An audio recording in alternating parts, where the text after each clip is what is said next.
بسم الله الرحمن الرحيم.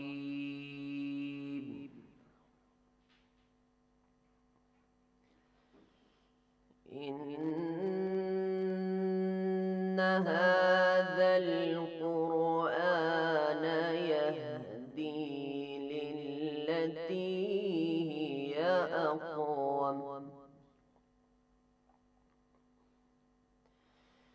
ويبشر المؤمنين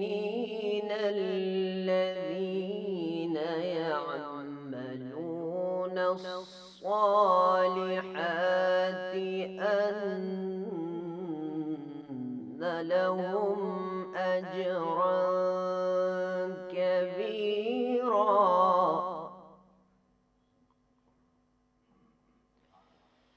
وأن الذين لا يؤمنون بالآخرة أعتدنا لهم عذابا أليما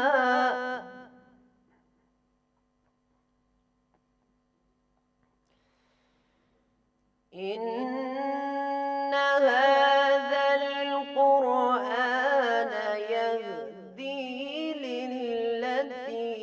هي أقوم ويبشر المؤمنين الذين يعملون الصالحات أن لهم أجرا كبيرا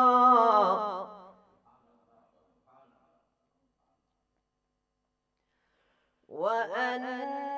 الذين لا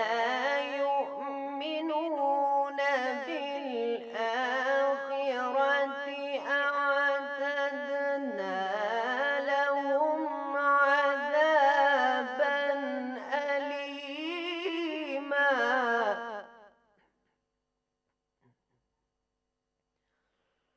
ويدعو الإنسان بالشر دعاءه بالخير وكان الإنسان عجولا وجعلنا الليل والنهار آيتين فمحونا آية الليل وجعلنا آية النهار مبصرة وجعلنا آية النهار مبصرة لتبتغوا فضلا من ربكم ولتعلموا عدد السنين والحساب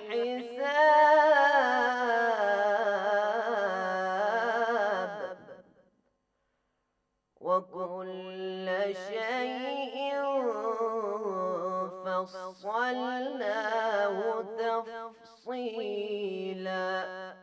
صدق الله العظيم. یہ قرآن یقیناً اس راہ کی ہدایت کرتا ہے جو بالکل سیدھی ہے اور ان مومنین کو جو نیک اعمال بجا لاتے ہیں یہ بشارت دیتا ہے کہ ان کے لیے بڑا اجر ہے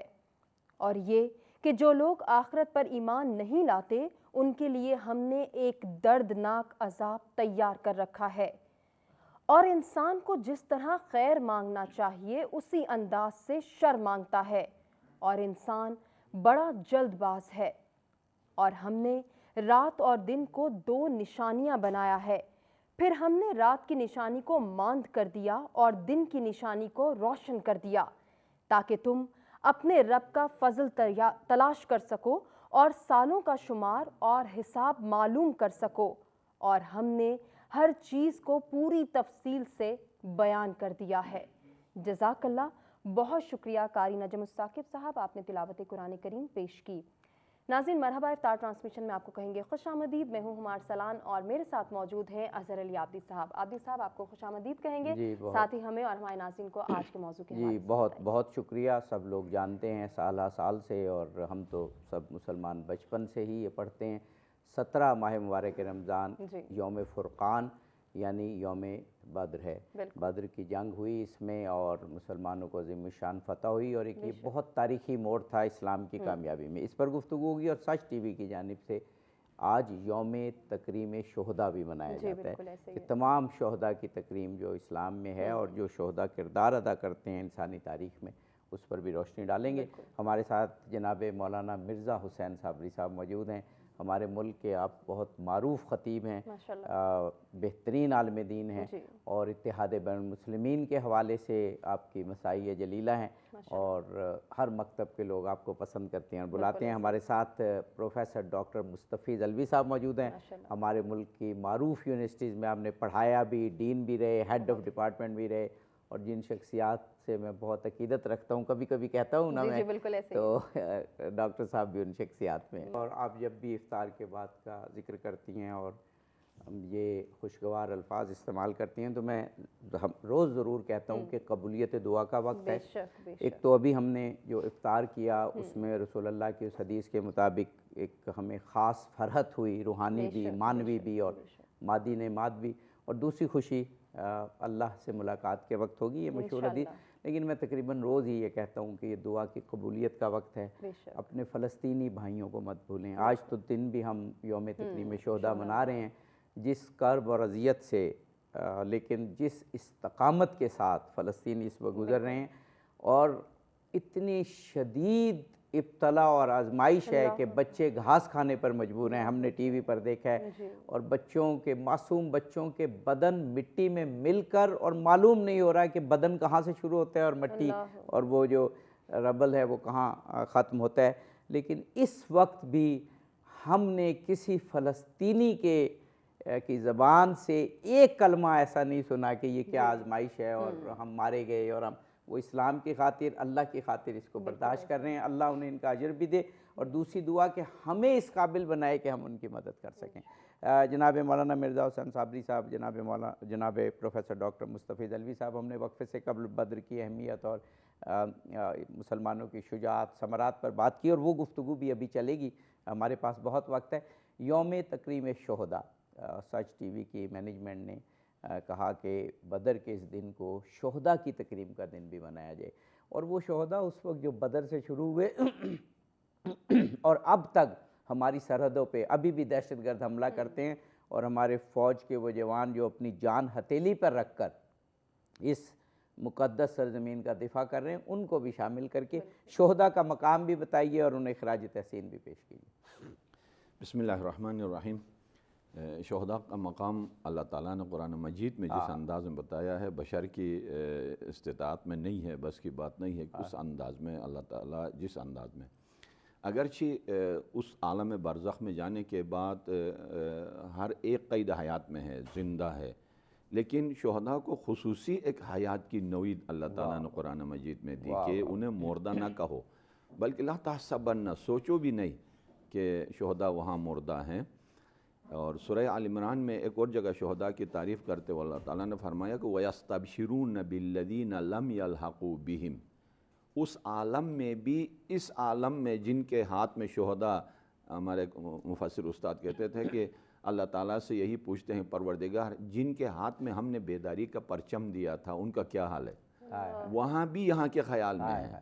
یہی حیات ہے، ورنہ تو وہاں تو ہر کوئی کافر بھی جہنم کے اندر زندہ ہے، مومن بھی زندہ ہے، لیکن حیات کا مطلب یہ ہے کہ ہاں احیاء ملت کی فکر میں ہے وہاں بھی۔ اور یرزقون میں بھی وہاں ہے کہ رزق ہر کوئی جائے گا، جنت جانے والا بھی رزق کھائے گا، جہنم والا بھی کھائے گا، لیکن جو رزق وہاں شہید کو جو اللہ تعالیٰ نے دیا ہے کہ ملت کی بیداری کا پرچم کا سوچتا ہے، جس راہ پر اپنے خون کا نذرانہ دے کر ملت کو ڈالا ہے، اس کے بارے میں بھی اللہ سے وَيَسْتَبْشِرُونَ، یا تو خوشحال ہوتے ہیں، بعض نے ترجمہ کیا ہے کہ مثلاً راہ حق پر لوگوں کو اپنے خون کی قربانی دے کر، بعض نے معنی کیا ہے کہ اللہ سے طلب خوشخبری کر رہے ہیں کہ ملت کا کیا حال ہے، بیدار ہے یا نہیں ہے، اس خط پہ چل رہے ہیں یا نہیں، جن کے ہاتھ میں ہم نے علم دیا ہے اس پر چل رہے ہیں یا نہیں۔ تو اس سے لگتا ہے کہ شہید جو ہے اس عالم میں جا کر بھی اس عالم میں ہماری سوچ و ہمارے فکر میں ہے، تو ہمارے گردن پر حق ہے کہ شہید کو ہر وقت یعنی سلوٹ کرنا چاہیے، اور سلوٹ یہ ہے کہ جس مقصد کے خاطر اس نے جان دیا ہے اس کو زندہ رکھیں۔ واہ، سبحان اللہ سبحان اللہ۔ ڈاکٹر صاحب، ہم نے روایات میں پڑھا کہ جنت میں یا بعد از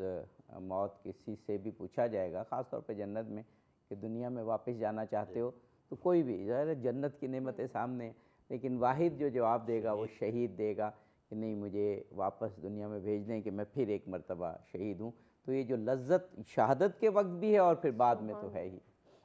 جی بالکل، ایک تو یہ ابھی ذکر ہوا کہ شہادت کی اہمیت جو ہے یا شہید کے درجہ کی اتنی بلندی جو ہے، میں اس کے ایک اور پہلو کی طرف بھی توجہ دلانا چاہوں گا۔ جی ضرور۔ کہ یہ کیوں ہے یہ مقام؟ دیکھیے، قرآن حکیم کے مطابق دین حق کی سربلندی کے لیے اپنا تن من دھن لگا دینا یہ شہادت حق ہے، بے شک۔ اور شہادت حق امت مسلمہ کی، یعنی حضور نبی آخر الزماں کی جو امت ہے، ان کے اوپر یہ ایک فریضہ کے طور پر عائد ہے کہ انہوں نے دین اسلام کی وقت کے لیے، عظمت کے لیے، اس کی توسیع و وسعت کے لیے اور اس کی بلندی کے اور حفاظت اور دفاع کے لیے اس نے تن من دھن لگانا ہے۔ اور یہ مقام خود قرآن نے کہا ہے کہ شہداء علی الناس، تم تو وہ امت ہو کہ تمہیں لوگوں پر گواہ بن کے کھڑا کیا گیا۔ اب یہ وہ شہادت حق ہے اصل میں، اور شہید اس میں اپنی سب سے قیمتی چیز لٹا کر بھی اپنے رب کے سامنے سرخرو ہوتا ہے، اور اس لیے یہ اس کا درجہ ہے کہ وہ شہادت حق کے فریضہ میں بھی اتمام حجت کر دیتا ہے، اور اس وجہ سے اس کا اتنا بڑا، ابھی فرمایا مرزا صاحب نے بھی کہ ان کو رزق ملتا ہے اللہ کی طرف سے خاص، اور ان کا مقام ہے، اور حضور نبی پاک کا جو بار بار فرمانا ہے اس کی شہادت کے اعتبار سے، تو میں یہ سمجھتا ہوں کہ دراصل دین پر عمل پیرا ہونا اور دین کی وقت اور عظمت اور اس کی توسیع و وسعت کے لیے ہر وقت اپنے آپ کو تیار رکھنا، یہ وہ چیز ہے جسے ہم کہتے ہیں کہ اقبال کی زبان میں کہ یہ شہادت گہے الفت میں قدم رکھنا ہے۔ لوگ آسان سمجھتے ہیں مسلمان ہونا، تو مسلمان ہونا دراصل اس فریضہ حق کی ادائیگی، شہادت حق کی ادائیگی ہے، اور اس بنیاد پر شہداء، تو اس امت مسلمہ کی داستان، تاریخ پوری کی پوری شہداء کے بغیر کسی صورت، کسی مرحلے پر نامکمل رہتی ہے۔ وہ ہر مرحلے پر وہ سید الشہداء کی جو پورا فریضہ انہوں نے جیسے ادا کیا، اور اس کے بعد آج تک ہم دیکھ رہے ہیں، تو یہ شہادتوں کا سلسلہ صرف اور صرف میں یہ سمجھتا ہوں کہ اس لیے اتنا بلند درجہ پر پہنچتا ہے کہ دراصل شہادت حق ہے دین حق کی سربلندی کے لیے اپنے آپ کو قربان کرنا ہے، اور اس کا اتنا بڑا صلہ ہے کہ صلہ شہید کیا ہے، تب و تاب جاودانہ، ہمیشہ کی روشن مثال بن کر وہ زندہ رہتا ہے، اور اس کی زندگی میں سبحان اللہ۔ جناب مولانا مرزا حسین صابری صاحب، ہم تمام شہداء کو خراج تحسین پیش کر رہے ہیں، اور جیسے ہم نے ذکر کیا کہ ہم پاک فوج کے جوانوں کو اور جو ہماری سرحدوں کی حفاظت کرتے ہیں ان کو بھی خراج تحسین پیش کرتے ہیں، اور ابھی بھی دیکھیں آپ، ان دنوں بھی شہادتوں کی خبریں آ رہی ہیں، اور ہمیں پوری طرح پیچھے کھڑے ہونا ہے اپنے ملک کا دفاع کرنے والوں کے ساتھ۔ بدر کا ذکر ہے تو شہادتوں کی اور قربانی کی ابتدا وہاں سے شروع ہوئی، اور اسی لیے مسلمان ہمیشہ یوم بدر کو یاد رکھتے ہیں، اور 17 ماہ مبارک رمضان کو ہم عرصے سے دیکھتے ہیں، بلکہ ہمیشہ سے یوم بدر کے طور پر منایا جاتا ہے۔ بدر کی جو خاص باتیں تھیں ان میں ایک بار کچھ تو ہم نے وقفے سے قبل اس کا پس منظر اور کچھ تھوڑا ذکر کیا، مزید جو اس میں جعفروشی کی داستانیں ہیں، ایک ایک صحابی، ایک ایک اہل بیت کے فرد، رسول پاک کے خاندان کے فرد نے واقعی اپنے عقیدے کی خاطر جان لڑا دی اس میں۔ بسم اللہ الرحمن الرحیم۔ جیسا کہ ڈاکٹر صاحب نے فرمایا، یعنی ہم داستان کو، ہر داستان کو جو قرآنی داستانیں ہیں، ہم بہت محدود پیمانے پہ سوچتے ہیں۔ بڑی اہم بات، بالکل۔ یہ آفاقی زاویے سے ہر داستان قرآن کو سوچنا چاہیے۔ یہی بدر کا واقعہ سورہ انفال میں بھی ہے، جی جی، اور کہیں اور جا کے ایک اور جگہ بدر کا نام اللہ تعالیٰ نے خود لیا کہ لقد نصرکم اللہ ببدر، آل عمران میں، جی جی، اور جا کے سورہ بقرہ کی آیت نمبر 245 سے لے کر 250 کا طالوت و جالوت کے قصے میں فرمایا کہ کم من فئۃ قلیلۃ غلبت فئۃ اچھا، ہم اس کثیرہ۔ ذکر کو جاری رکھیں گے اور وہ بھی آیات قرآنی کی روشنی میں۔ وقفے پر ہمیں جانا ہے، جی، اور لیکن وقفے سے پہلے احمد نواز قادری صاحب ہمارے ساتھ موجود ہیں۔ آپ سے گزارش کریں گے کہ بارگاہ رسالت مآب صلی اللہ علیہ وآلہ وسلم میں ہدیہ عنایت پیش کریں۔ شان جہاں کس لیے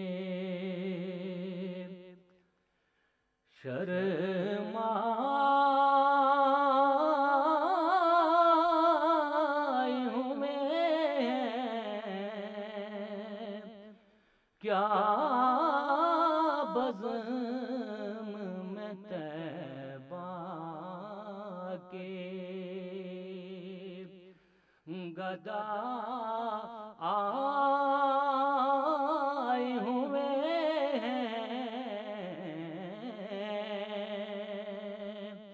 شان جہاں کس لیے اس وقت نہ چھیڑے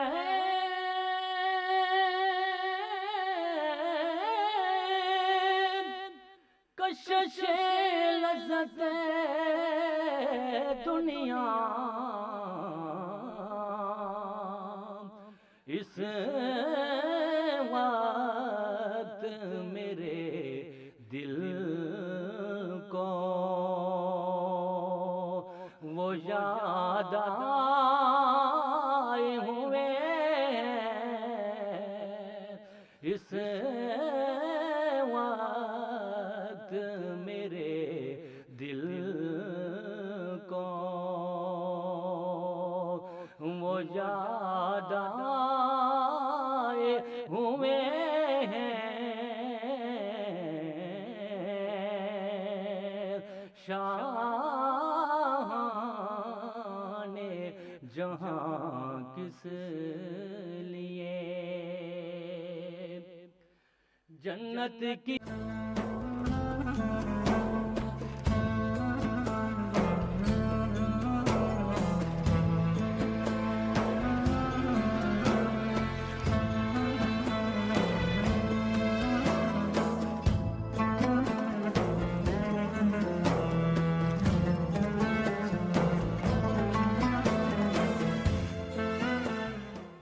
ویلکم بیک ناظرین، مرحبا۔ افطار ٹرانسمیشن کا سلسلہ جاری ہے اور افطار کے خوشگوار وقفے کے بعد ایک مرتبہ پھر سے آپ کو کہیں گے خوش آمدید۔ جی، اور آپ جب بھی افطار کے بعد کا ذکر کرتی ہیں اور یہ خوشگوار الفاظ استعمال کرتی ہیں تو میں روز ضرور کہتا ہوں کہ قبولیت دعا کا وقت ہے۔ ایک تو ابھی ہم نے جو افطار کیا اس میں رسول اللہ کی اس حدیث کے مطابق ایک ہمیں خاص فرحت ہوئی، روحانی بھی، معنوی بھی اور مادی نعمات بھی، اور دوسری خوشی اللہ سے ملاقات کے وقت ہوگی، یہ مشہور حدیث۔ لیکن میں تقریباً روز ہی یہ کہتا ہوں کہ یہ دعا کی قبولیت کا وقت ہے۔ اپنے فلسطینی بھائیوں کو مت بھولیں۔ آج تو دن بھی ہم یوم تکریم شہداء منا رہے ہیں، جس کرب اور اذیت سے لیکن جس استقامت کے ساتھ فلسطینی اس وقت گزر رہے ہیں، اور اتنی شدید ابتلا اور آزمائش ہے کہ بچے گھاس کھانے پر مجبور ہیں۔ ہم نے ٹی وی پر دیکھا ہے، اور بچوں کے، معصوم بچوں کے بدن مٹی میں مل کر، اور معلوم نہیں ہو رہا کہ بدن کہاں سے شروع ہوتا ہے اور مٹی اور وہ جو ربل ہے وہ کہاں ختم ہوتا ہے۔ لیکن اس وقت بھی ہم نے کسی فلسطینی کی زبان سے ایک کلمہ ایسا نہیں سنا کہ یہ کیا آزمائش ہے اور ہم مارے گئے، اور ہم وہ اسلام کی خاطر، اللہ کی خاطر اس کو برداشت کر رہے ہیں۔ اللہ انہیں ان کا اجر بھی دے، اور دوسری دعا کہ ہمیں اس قابل بنائے کہ ہم ان کی مدد کر سکیں۔ جناب مولانا مرزا حسین صابری صاحب، جناب پروفیسر ڈاکٹر مستفیض علوی صاحب، ہم نے وقفے سے قبل بدر کی اہمیت اور مسلمانوں کی شجاعت، ثمرات پر بات کی، اور وہ گفتگو بھی ابھی چلے گی، ہمارے پاس بہت وقت ہے۔ یوم تکریم شہداء، سچ ٹی وی کی مینجمنٹ نے کہا کہ بدر کے اس دن کو شہداء کی تکریم کا دن بھی منایا جائے، اور وہ شہداء اس وقت جو بدر سے شروع ہوئے اور اب تک ہماری سرحدوں پہ ابھی بھی دہشت گرد حملہ کرتے ہیں، اور ہمارے فوج کے وہ جوان جو اپنی جان ہتھیلی پر رکھ کر اس مقدس سرزمین کا دفاع کر رہے ہیں، ان کو بھی شامل کر کے شہداء کا مقام بھی بتائیے اور انہیں خراج تحسین بھی پیش کیجیے۔ بسم اللہ الرحمن الرحیم۔ شہداء کا مقام اللہ تعالیٰ نے قرآن مجید میں جس انداز میں بتایا ہے، بشر کی استطاعت میں نہیں ہے، بس کی بات نہیں ہے کہ اس انداز میں اللہ تعالیٰ جس انداز میں، اگرچہ اس عالم برزخ میں جانے کے بعد ہر ایک قید حیات میں ہے، زندہ ہے، لیکن شہداء کو خصوصی ایک حیات کی نوید اللہ تعالیٰ نے قرآن مجید میں دی کہ انہیں مردہ نہ کہو، بلکہ لا تحسبن، سوچو بھی نہیں کہ شہداء وہاں مردہ ہیں۔ اور سورہ آل عمران میں ایک اور جگہ شہداء کی تعریف کرتے ہوئے اللہ تعالیٰ نے فرمایا کہ وَيَسْتَبْشِرُونَ بِالَّذِينَ لَمْ يَلْحَقُوا بِهِمْ، اس عالم میں بھی، اس عالم میں جن کے ہاتھ میں شہداء، ہمارے مفسر استاد کہتے تھے کہ اللہ تعالیٰ سے یہی پوچھتے ہیں پروردگار جن کے ہاتھ میں ہم نے بیداری کا پرچم دیا تھا ان کا کیا حال ہے، وہاں بھی یہاں کے خیال میں ہے، یہی حیات ہے، ورنہ تو وہاں تو ہر کوئی کافر بھی جہنم کے اندر زندہ ہے، مومن بھی زندہ ہے، لیکن حیات کا مطلب یہ ہے کہ ہاں احیاء ملت کی فکر میں ہے وہاں بھی، اور یرزقون میں بھی وہاں ہے کہ رزق ہر کوئی جائے گا، جنت جانے والا بھی رزق کھائے گا، جہنم والا بھی کھائے گا، لیکن جو رزق وہاں شہید کو جو اللہ تعالیٰ نے دیا ہے کہ ملت کی بیداری کا پرچم کا سوچتا ہے، جس راہ پر اپنے خون کا نذرانہ دے کر ملت کو ڈالا ہے، اس کے بارے میں بھی اللہ سے وَيَسْتَبْشِرُونَ، یا تو خوشحال ہوتے ہیں، بعض نے ترجمہ کیا ہے کہ مثلا راہ حق پر لوگوں کو اپنے خون کی قربانی دے کر، بعض نے معنی کیا ہے کہ اللہ سے طلب خوشخبری کر رہے ہیں کہ ملت کا کیا حال ہے، بیدار ہے یا نہیں ہے، اس خط پہ چل رہے ہیں یا نہیں، جن کے ہاتھ میں ہم نے علم دیا ہے اس پر چل رہے ہیں یا نہیں۔ تو اس سے لگتا ہے کہ شہید جو ہے اس عالم میں جا کر بھی، اس عالم میں ہماری سوچ و ہمارے فکر میں ہے، تو ہمارے گردن پر حق ہے کہ شہید کو ہر وقت یعنی سلوٹ کرنا چاہیے، اور سلوٹ یہ ہے کہ جس مقصد کے خاطر اس نے جان دیا ہے اس کو زندہ رکھیں۔ واہ، سبحان اللہ، سبحان اللہ۔ ڈاکٹر صاحب، ہم نے روایات میں پڑھا کہ جنت میں یا بعد از موت کسی سے بھی پوچھا جائے گا، خاص طور پہ جنت میں، کہ دنیا میں واپس جانا چاہتے ہو، تو کوئی بھی ظاہر ہے جنت کی نعمتیں سامنے ہیں، لیکن واحد جو جواب دے گا وہ شہید دے گا کہ نہیں، مجھے واپس دنیا میں بھیج دیں کہ میں پھر ایک مرتبہ شہید ہوں۔ تو یہ جو لذت شہادت کے وقت بھی ہے اور پھر بعد میں تو ہے ہی۔ جی بالکل، ایک تو یہ ابھی ذکر ہوا کہ شہادت کی اہمیت جو ہے یا شہید کے درجہ کی اتنی بلندی جو ہے، میں اس کے ایک اور پہلو کی طرف بھی توجہ دلانا چاہوں گا۔ جی ضرور۔ کہ یہ کیوں ہے یہ مقام؟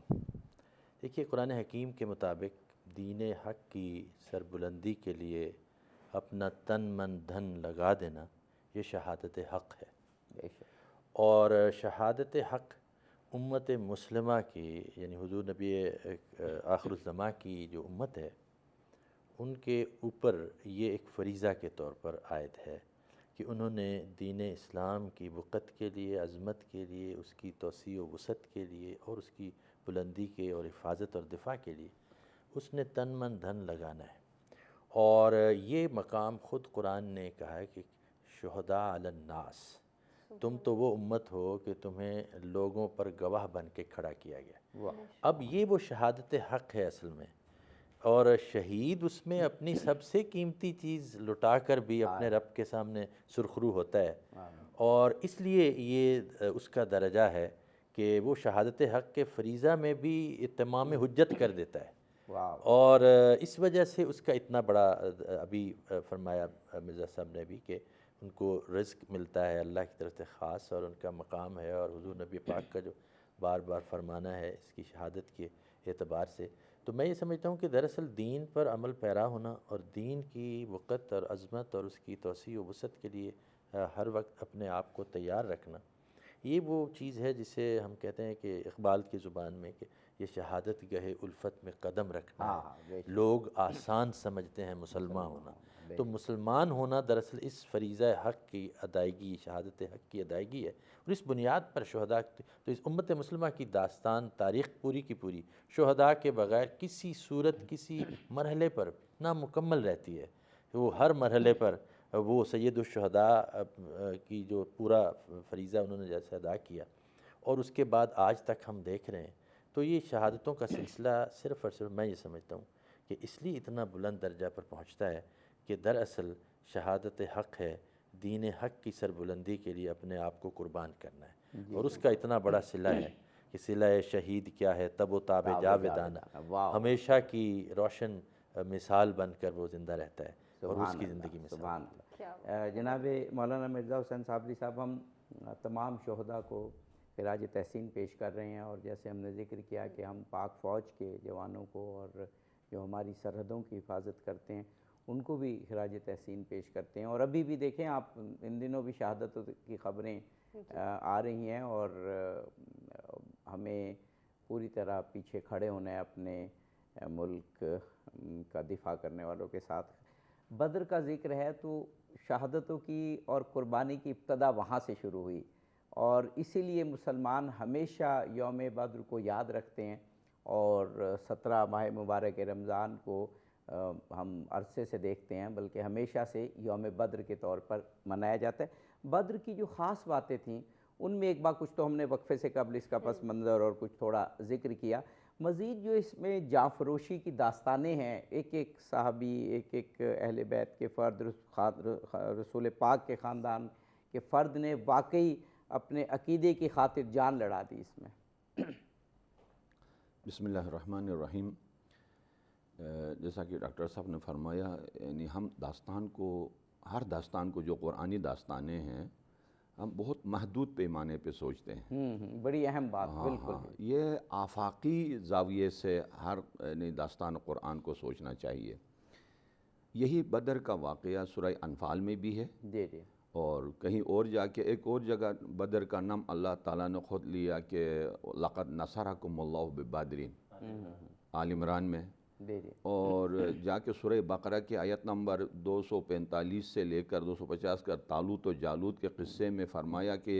کم من فئۃ قلیلۃ غلبت فئۃ کثیرہ۔ ہم اس ذکر کو جاری رکھیں گے، اور وہ بھی آیات قرآنی کی روشنی میں۔ وقفے پر ہمیں جانا ہے، جی، اور وقفے سے پہلے احمد نواز قادری صاحب ہمارے ساتھ موجود ہیں، آپ سے گزارش کریں گے کہ بارگاہ رسالت مآب صلی اللہ علیہ وآلہ وسلم میں ہدیہ عنایت پیش کریں۔ شان جہاں کس لیے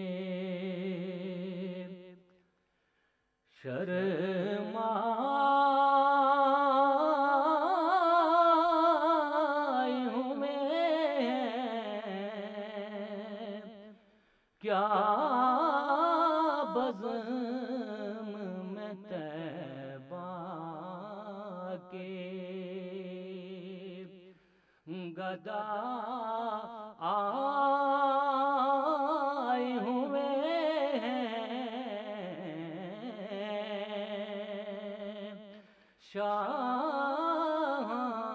شان جہاں کس لیے اس وقت نہ چھیڑے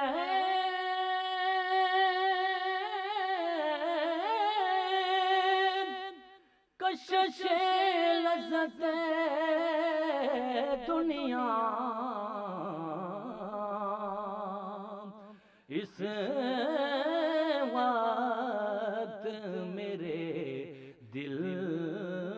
کو وہ یاد آئے ہوئے، اس وقت میرے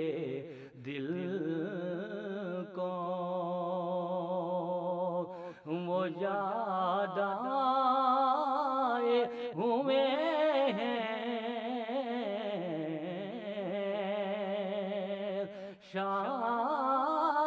شان جہاں کس لیے جنت کی فضائیں انہیں بہلا نہ سکیں گی۔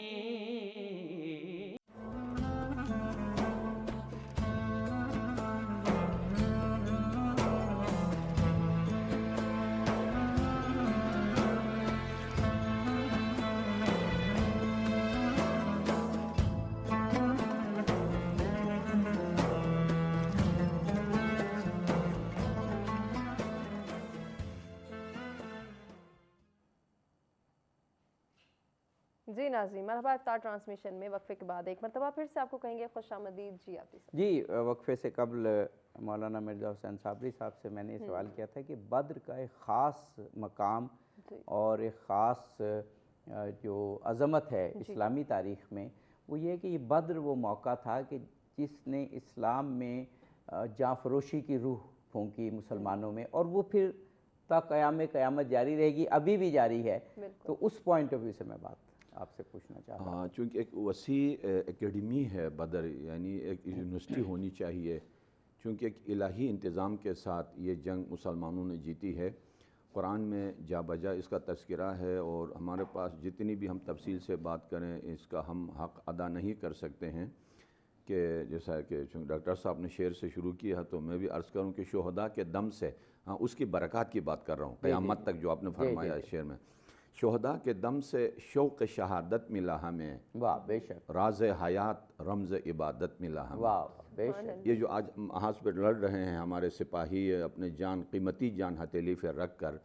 ان کو ہم سلوٹ اس لیے کرتے ہیں کہ حضرت امام زین العابدین علیہ السلام نے صحیفہ کاملہ میں خصوصی دعائیں مانگی ہیں اسلامی مملکت کی سرحدوں کی حفاظت کرنے والے ان مجاہدوں کے اوپر، اور دعا کے الفاظ دیکھیے، پروردگار ان سپاہیوں کی تعداد میں برکت عطا فرما، ان کے حوصلے کو بلند فرما،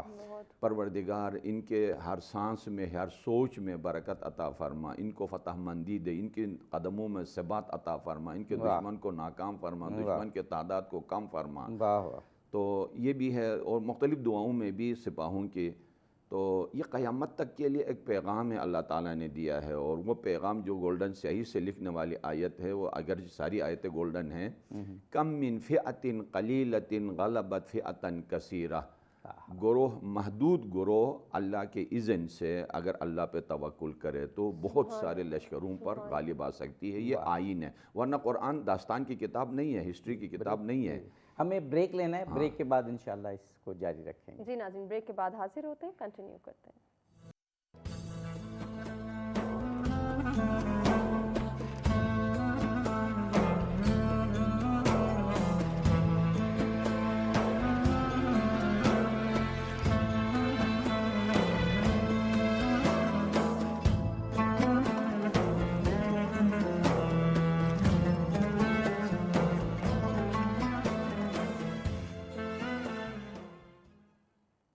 جی ناظرین، مرحبا افطار ٹرانسمیشن کا سلسلہ جاری ہے۔ آپ ہمارا کچن سیگمنٹ دیکھ رہے تھے، اب ہم گفتگو کا باقاعدہ آغاز کریں گے۔ جناب مولانا مرزا حسین صابری صاحب ہمارے ملک کے ایک مقتدر عالم دین اور نامور خطیب، اور جناب پروفیسر ڈاکٹر مستفیض علوی صاحب ہمارے ملک کی نامور یونیورسٹیز میں ڈین اور ہیڈ رہے اور پڑھاتے ہیں۔ ہماری خوش قسمتی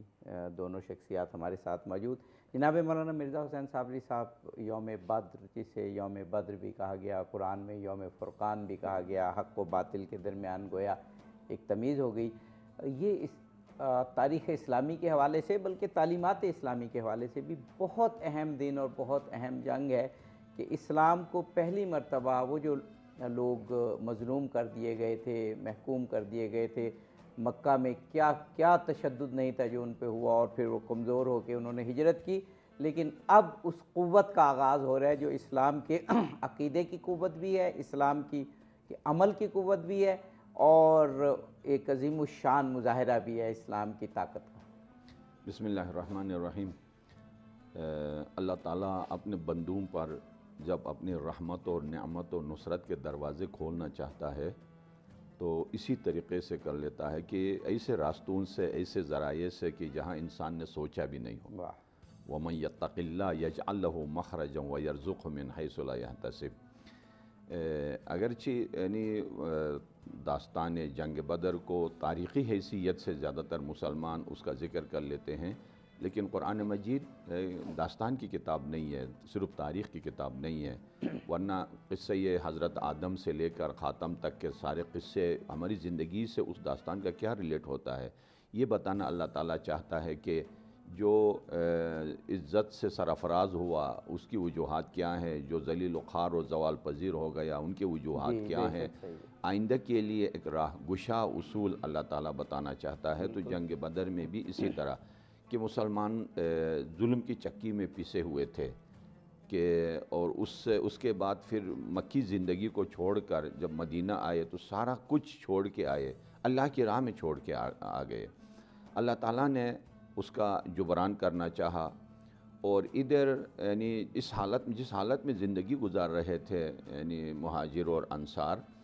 ان کی حالت دیکھ کر یہود و نصارہ بھی انتظار میں تھے کہ مشرکین مکہ آئیں، ان پر حملہ کریں، قبضہ کریں، تاکہ مسلمان بھی ختم ہو، اسلام بھی ختم ہو۔ اللہ تعالیٰ نے ایک ہی معرکے میں سب کو جواب دے دیا کہ جو تم سوچتے ہو وہ اور ہوتا ہے، جو اللہ سوچتا ہے وہ اور ہوتا ہے،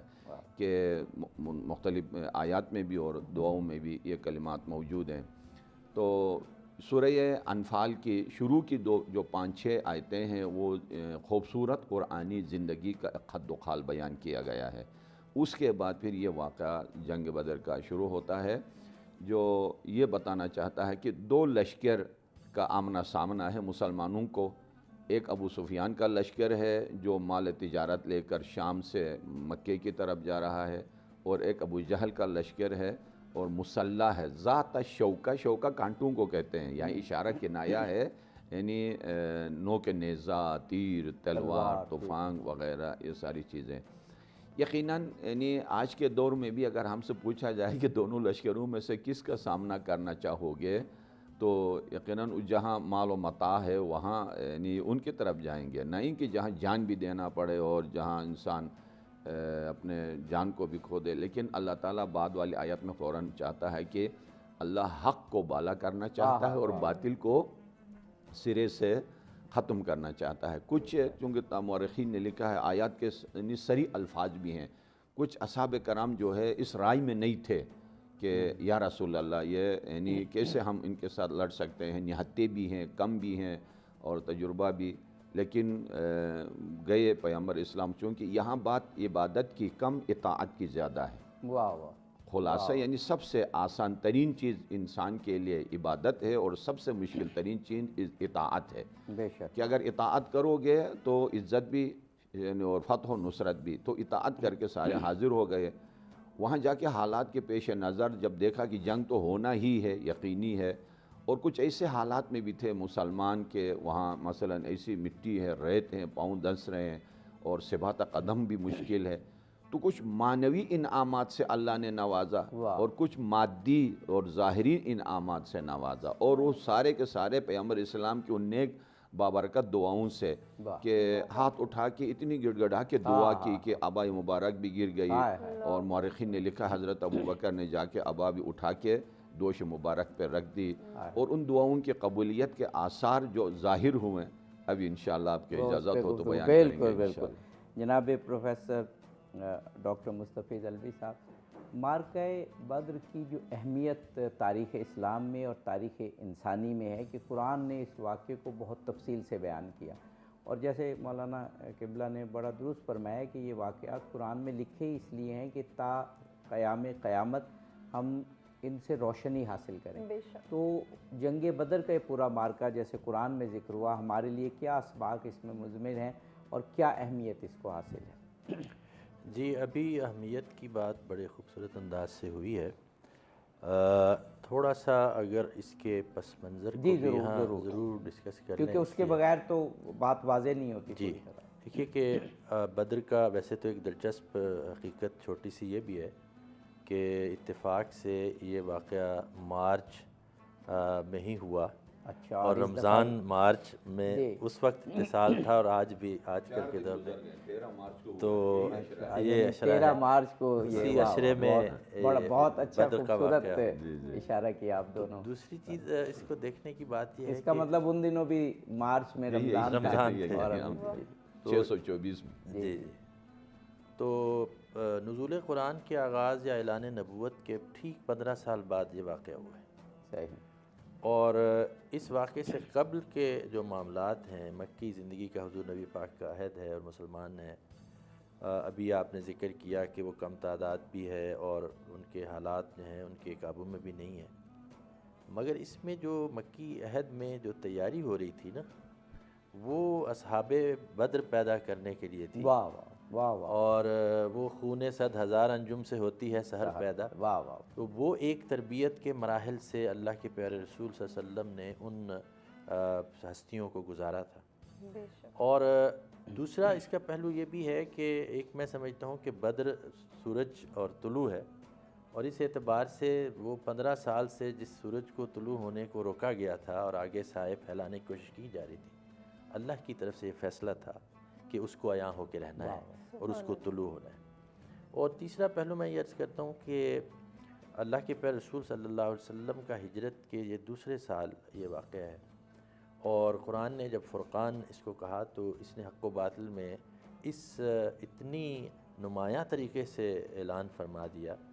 کہ رہتی دنیا تک کے لیے ایک مثال بن گیا کہ یہ وہ دن ہے جس کے بعد اب ان الباطل کان زہوقا،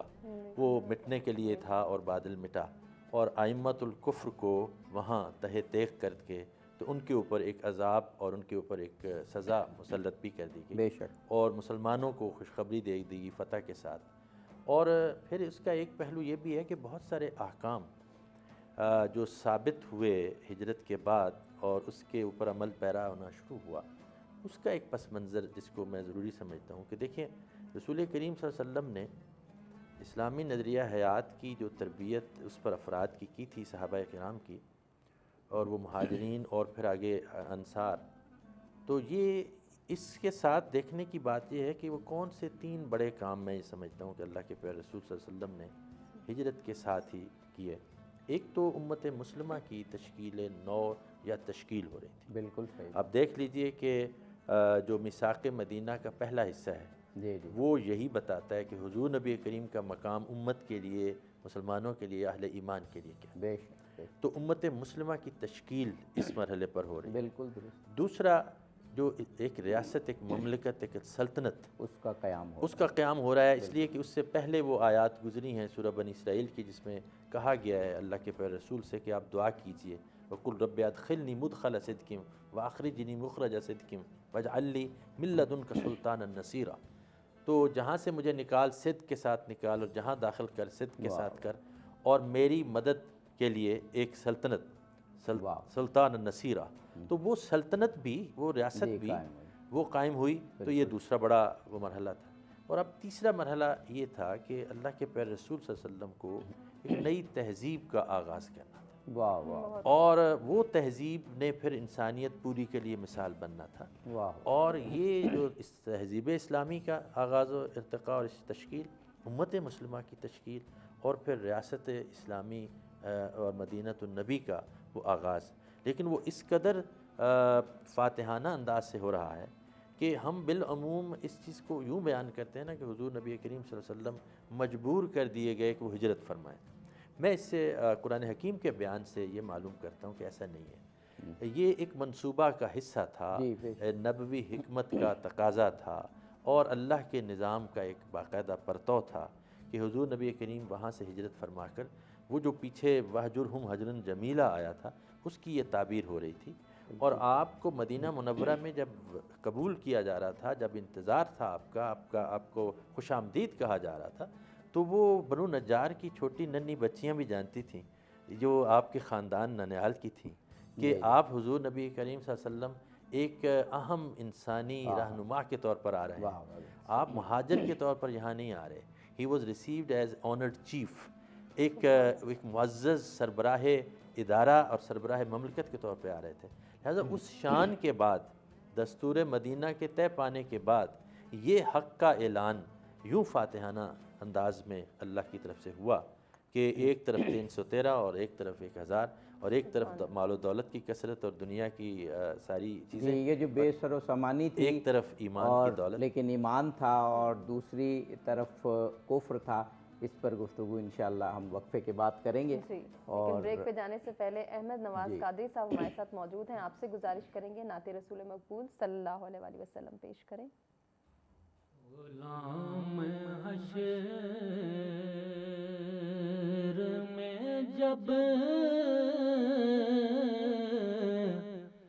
سید الورا کے چلے، غلام حشر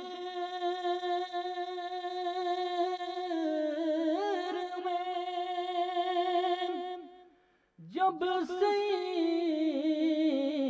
الورا کے چلے، لوائے حمد کے سائے میں سر اٹھا کے چلے، لوائے حمد کے سائے میں سر اٹھا کے چلے۔ یہ کس کا شعر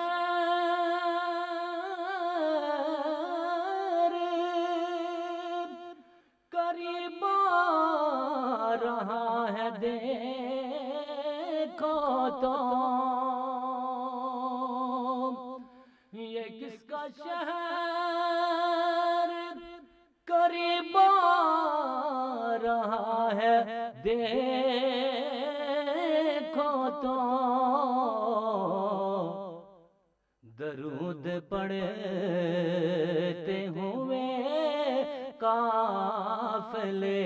ہوا کے چلے، درود پڑھتے ہوئے قافلے ہوا کے چلے، غلام حشر میں جب سید الورا کے چلے، نظر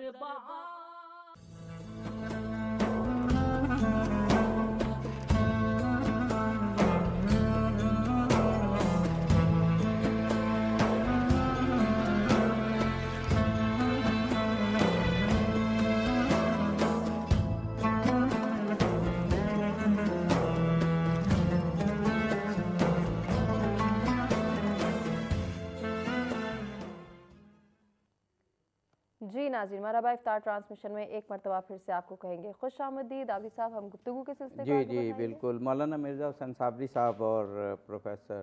ڈاکٹر مستفید علوی صاحب ہمارے ساتھ موجود ہیں۔ مولانا صاحب قبلہ، جنگ بدر کا پس منظر اور مسلمانوں کی کمزوری اور جس طرح ہجرت کرنی پڑی، اور پھر مدینہ میں آ کے جو کچھ رسول اللہ نے قائم کیا، ڈاکٹر صاحب نے بہت اچھا خوبصورت بیان کیا، ریاست بھی قائم ہوئی، امت بھی بنی اور ایک تہذیب بھی قائم کی گئی، اور ان تہذیبوں میں تہذیب جنگ بھی تھی، اور پھر لوگوں نے دیکھا کہ رسول پاک نے جو اصول وضع کر دیے کہ آپ نے صرف اس کے مقابلے میں جانا ہے جو ہتھیار اٹھائیں، جو ہتھیار پھینک دے جنگ میں اور واپس مڑے اس کے پیچھے نہیں جانا، عورتوں کو کچھ نہیں کہنا، بوڑھوں کو کچھ نہیں کہنا، بچوں کو کچھ نہیں کہنا، درختوں کو نہیں کاٹنا، انوائرمنٹ کو نقصان نہیں پہنچانا، یہ وہ تہذیب تھی۔ وہ آج ہم اسرائیل میں اب دیکھ رہے ہیں کہ مسلمانوں پر کیا قیامت ڈھائی جا رہی ہے، لیکن اسلام کی جنگ کی تہذیب جو ہے وہ ایک ایسی تہذیب تھی کہ 84 جنگیں ہوئیں رسول پاک کے دور میں، اور اس میں کفار مسلمان ملا کے 400 سے زیادہ لوگ جو ہے وہ اس میں اپنی جانوں سے گئے، 400 سے کچھ زیادہ۔ تو یہ ایک تہذیب قائم ہوئی۔ اب جنگ بدر شروع ہوئی تو کچھ واقعات ہیں جو میں چاہ رہا ہوں اس کے آپ بیان کریں۔ میں اکثر کہتا ہوں کہ کچھ تاریخ نے ایسے واقعات لکھے ہیں کہ جو منظر بن گئے ہیں اور وہ منظر ہمارے دلوں پر نقش ہو گئے ہیں، جیسے رسول پاک کا نماز پڑھنا، حضرت علی کا ان کے پیچھے اور حضرت خدیجہ کا ان کے ساتھ، اور خانہ کعبہ، حرم کعبہ سامنے، یہ ایک ایسا منظر ہے جو دلوں پہ نقش ہے۔ ایک اور منظر ہے میں چاہ رہا ہوں وہ آپ بیان کریں، جب رسول اللہ نے حضرت حمزہ، حضرت علی، حضرت عبیدہ بن حارث بن عبد المطلب کو کہا کہ جاؤ ان کا مقابلہ کرو، وہ کیوں گئے، کیسے گئے، اور کیا وہ حسین منظر تھا کہ 3 تلواریں آگے بڑھ رہی تھیں۔ بسم اللہ الرحمن الرحیم۔ اور پیغمبر اسلام علیہ السلام نے پہلے ہی اپنے عصای مبارک سے نشاندہی کی تھی کہ دشمنوں میں سے، مشرکین میں سے کون کہاں مارے گا، کہاں گرے گا، کس کا خون کہاں گرے گا، یہ سارا منظر پہلے پیش ہوا تھا۔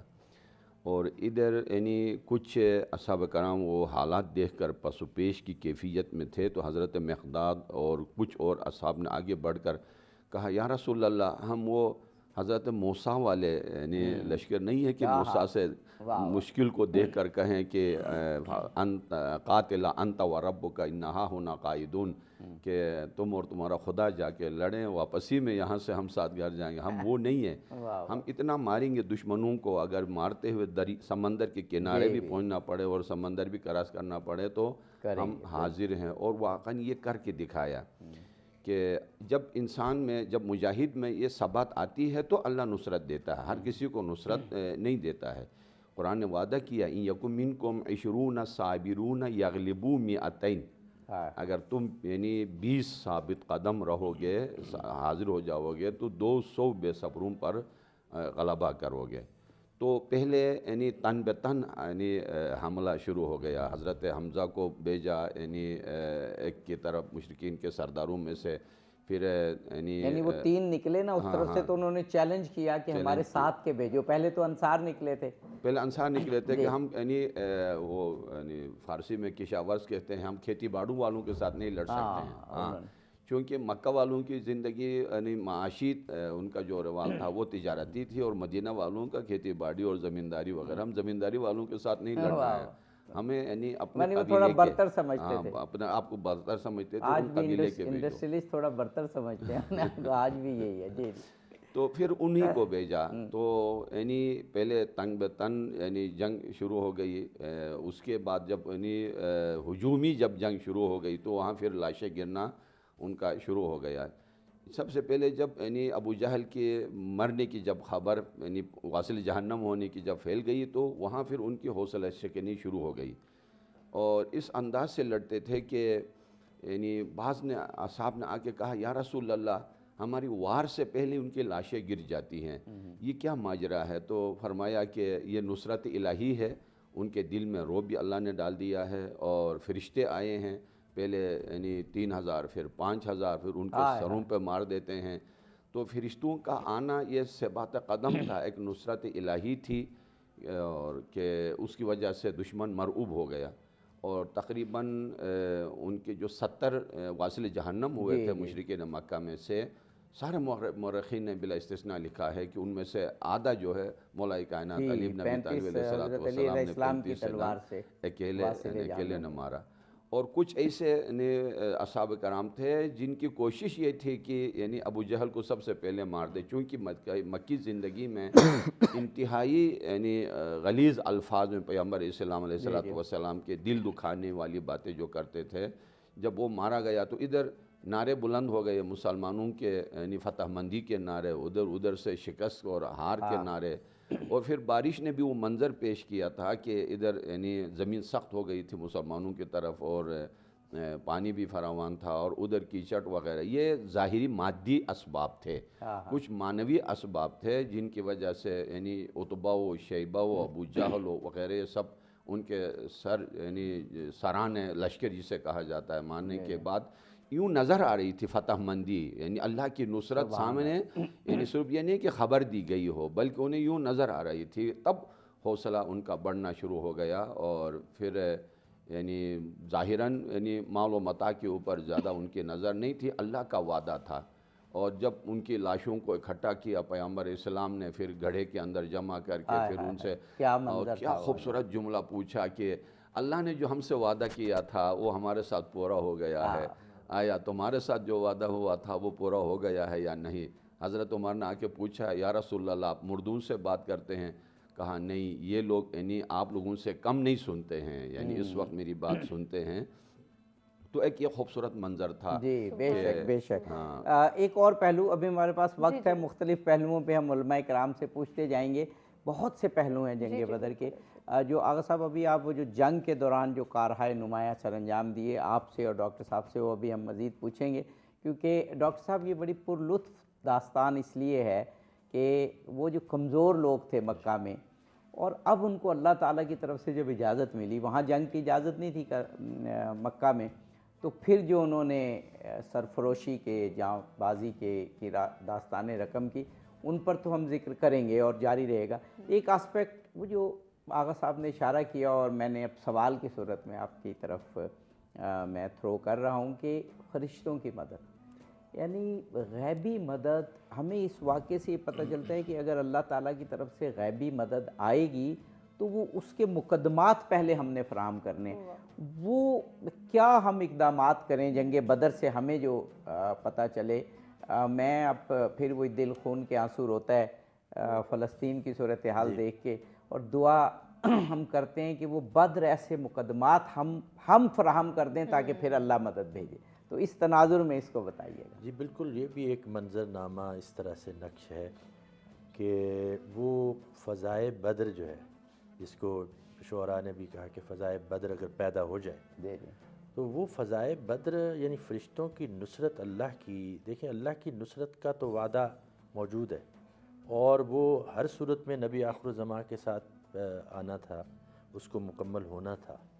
اور اللہ کے وعدے ہیں ہی ایسے کہ کان وعدہ مفعولا، وہ تو پورے ہو کے رہنے ہیں۔ اب اس معاملے میں تو خاص کہہ دیا گیا تھا کہ ایسا ہوگا، اور پھر وہ جو شرائط جن کی طرف آپ نے اشارہ کیا ہے، میرا خیال میں وہ وہی ہیں جو اہل ایمان کی آزمائش کے لیے آتی ہیں، اور وہ بھی اللہ کی طرف سے بتایا گیا ہے کہ جو بھوک سے اور دکھ سے، تکلیف سے، خوف سے تمہیں آزمایا جائے گا۔ یہ اللہ کا جو قانون ابتلا ہے، آزمائش کا قانون ہے، اس کے مطابق پورے اترنے پر اللہ کی نصرت آتی ہے۔ اور پیغمبران خدا کے ساتھ بھی یہی ہوا کہ جب وہ انہوں نے پوری شرائط اتمام حجت کر دیں تو پھر اللہ کی طرف سے نصرت آئی، اور اس کے نتیجے میں ہم نے دیکھا کہ پورا نظام تلپٹ ہوتے ہیں، قومیں کی قومیں جو ہیں وہ ایک دوسری جانب چلی جاتی ہیں، اور زندگی ایک اور طرح سے شروع ہو جاتی ہے۔ یہی معاملہ بدر میں ہوا۔ میں یہ سمجھتا ہوں کہ وہ جو 13 سال مکی زندگی اور پھر اس کے بعد مدینہ میں تشریف آوری اور پھر انصار و مہاجرین کی دین اسلام کے لیے منصوبہ بندی اور حکمت، اور حضور نبی کریم صلی اللہ علیہ وسلم کے یہ قدم اٹھانا کہ تعلیم کا بھی بندوبست، رہنے کا بھی بندوبست، بازار اور مارکیٹ کا قائم بھی ہے، مگر اس کے ساتھ تربیت کا یہ نظام کہ ایک ایک فرد ہیروں میں، جیسے ابھی حضرت صاحب نے فرمایا ہے کہ اللہ کی طرف سے باقاعدہ کہا گیا ہے کہ تمہارے اتنے جو ہیں وہ ایک ایک 10 پہ بھاری ہے، ایک ایک 100 پہ بھاری ہے۔ تو یہ جو معاملات ہوئے وہ ان صفات کی وجہ سے ہوئے جو اہل ایمان کے اندر اخلاقی و روحانی بنیاد پر پیدا ہوئی، اور وہ حضور نبی کریم کی تربیت کا معجزہ اور قرآن حکیم کا وہ نصاب تعلیم تھا جس نے ان کو غیر معمولی انسان بنا دی، اور وہ غیر معمولی انسان اپنے غیر معمولی مقصد کے لیے وہ تمام مشکلات کو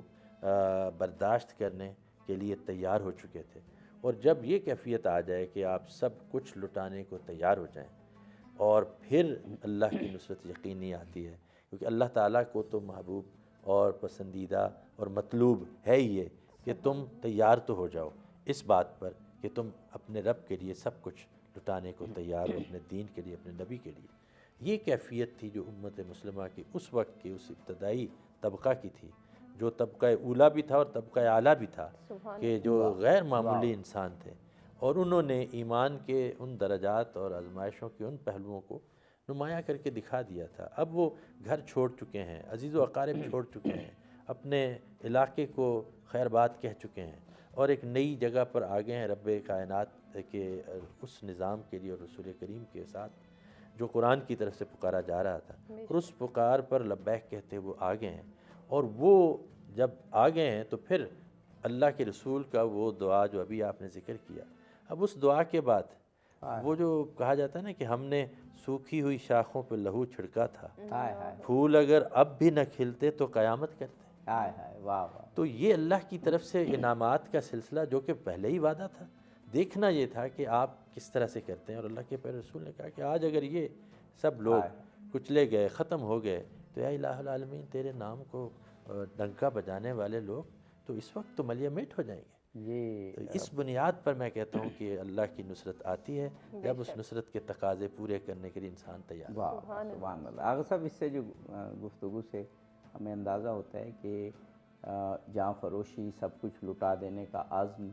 اقدامات کرنا، وسائل مہیا کرنے کی کوشش کرنا، یہ ہو اور پھر ساتھ دعا ہو، تو یہ مل کے ایسا کمبینیشن بنتی ہے، یعنی دعا، خدا پہ اعتماد اور خدا سے لو لگانا، وسائل فراہم کرنا۔ اور اس میں تو پھر رسول اللہ ایسی ہستی نے دعا کی، تو وہ جو بے سر و سامانی کا عالم تھا، جو تاریخ میں لکھا کہ 2 سے 3 گھوڑے اور چند تلواریں اور باقی سب کے ہاتھ میں کچھ بھی نہیں، پتھر یا لاٹھیاں، اور اس طرف تمام تقریباً مسلح، اور یہاں پر نہ سفر کے لیے کچھ ہے، 40 اونٹ ہیں، یعنی لوگوں کے لیے بھی پورے نہیں ہیں، ایک کے بعد ایک اس پر سوار ہوتے ہیں۔ تو اس کیفیت میں بھی فتح حاصل ہونا اور اللہ کی نصرت آنا، یہ ہمیں بتاتی ہے کہ یہ فتح اور نصرت شامل حال رہے گی اگر آج بھی ہم فضائے بدر پیدا کر لیں۔ ہاں، بہت خوبصورت فرمایا کہ سورہ فتح کی آخری آیت میں یہ سارا اشارہ اور کنایہ مسلمانوں کو قیامت تک کے لیے ایک لوح تقدیر کی صورت میں دیا ہے۔ بسم اللہ الرحمن الرحیم، محمد الرسول اللہ والذین معہ اشداء علی الکفار رحماء بینہم۔ یعنی پہلے لیڈر کا نام آیا، پھر لشکر کا نام آیا، پھر لشکر کی صفات کا ذکر آیا۔ اگر لیڈر ایسا ہو اور لشکر ایسے ہوں، لشکر کی صفات ایسے ہوں کہ محمد رسول اللہ اشداء علی الکفار، دشمن پہ بجلی بن کے گرے، آپس میں شیر و شکر ہو جائیں، تراہم رکعا سجدا یبتغون فضلا من اللہ۔ اب ایسا ہوتا ہے کہ جو بہادر ہوتے ہیں وہ معنویات و عبادات میں کمی ہوتی ہے۔ کچھ لوگ یعنی اہل عبادت اور اہل سجدہ ہوتے ہیں، میدان جہاد میں ان کا حصہ نہیں ہوتا ہے۔ سلام یا رسول اللہ، آپ نے ایسے لشکر ترتیب دیے کہ قیام باللیل بھی تھے اور لیوس فی المیدان بھی تھے، یعنی شیر کی طرح حملہ کرنے والے بھی تھے، اور عبادت میں یعنی اپنی مثال آپ بھی تھے۔ اقبال نے کہا تھا نا، ہو حلقہ یاراں تو پریشم کی طرح نرم، رزم حق و باطل ہو تو فولاد ہے مومن۔ اشعار علامہ اقبال کے درجنوں اشعار یہاں مچلتے ہیں کہ اس قدر اجلت سے تو روئے زمیں پر چھا گیا، فلسفی چکر آ گئے، تاریخ کو غش آ گیا۔ یہ لیڈر کے بارے میں، اور میں نے ایک لشکر کے بارے میں عرض کیا ہے کہ اس نعرے کے ساتھ وہ آگے بڑھے، کامیاب ہوئے۔ اپنا لہو گرے بھی تو اونچا علم رہے، مرد خدا وہی ہے جو ثابت قدم رہے۔ تو اس میں یقیناً پیغمبر اسلام علیہ السلام کی دعاؤں کا اثر تھا۔ اور اس ماہ رمضان میں جو رات کو پڑھی جانے والی دعائیں ہیں، ان میں دعائی افتتاح میں یہی بشارت اسی دی گئی ہے، الحمدللہ الذی یرفع المستضعفین ویضع المستکبرین ویہلک ملوکا ویستخلف آخرین۔ وہ خدا جو مستکبرین کی ناک رگڑا کے چھوڑ دیتا ہے اور مستضعفین کو پرچم رفعت و نصرت عطا کرتا ہے۔ یہ اللہ کے سارے وعدے ہیں، لیکن میں نے پہلے بھی عرض کیا ہے کہ صرف خلوص نیت ہو اور صرف اللہ کے لیے۔ جیسا کہ کہا جاتا ہے کہ حضرت یوسف علیہ السلام جب بھاگے اس حجرے سے، انہیں معلوم تھا کہ 7 دروازے بند ہیں اور باہر سے تالا بھی ہے، بند دروازے کی طرف کوئی نہیں جاتا ہے، لیکن انہوں نے ہجرت کی۔ من جاہد والذین جاہدوا فینا لنہدینہم سبلنا، ان کے لیے راستہ کھول دیتے ہیں۔ تو یہ مجاہدین بھی یعنی اپنی ساری کچھ یعنی خلاصہ جملہ کہوں، انہوں نے مکے میں سب کچھ چھوڑ دیا تھا، مدینے کو بھی چھوڑ کے گئے تھے، لیکن اللہ نے انہیں نہیں چھوڑا تھا، جس کی وجہ سے آج بھی زندہ ہیں۔ فلسطین انہی کی وجہ سے، کربلا انہی کے یعنی دم سے، اور آج کے یعنی ہمارے ملک کے جو مجاہدین ملک کی سلامتی کے لیے جو قربانیاں دے رہے ہیں، وہیں سے لیا ہوا درس ہے۔ سبحان اللہ، سبحان اللہ۔ جنگ بدر کے واقعات واقعی انسان میں، اور اگر ان کو قرآن سے پڑھا جائے تو ایک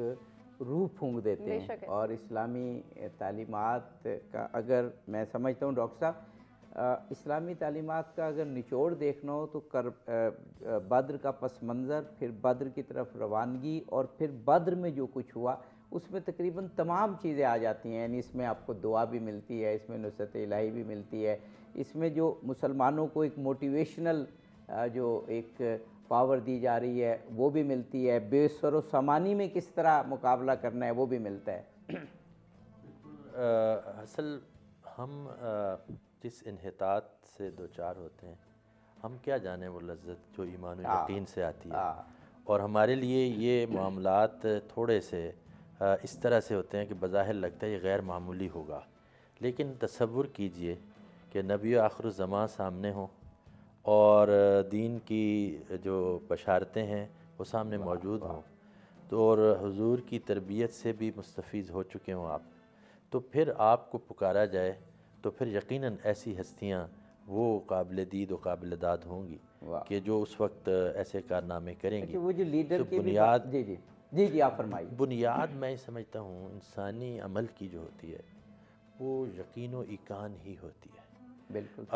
ایمان و یقین کی اس درجے پر انسان ہوگا تو عمل کے یقینی اعلیٰ درجے تک پہنچے گا.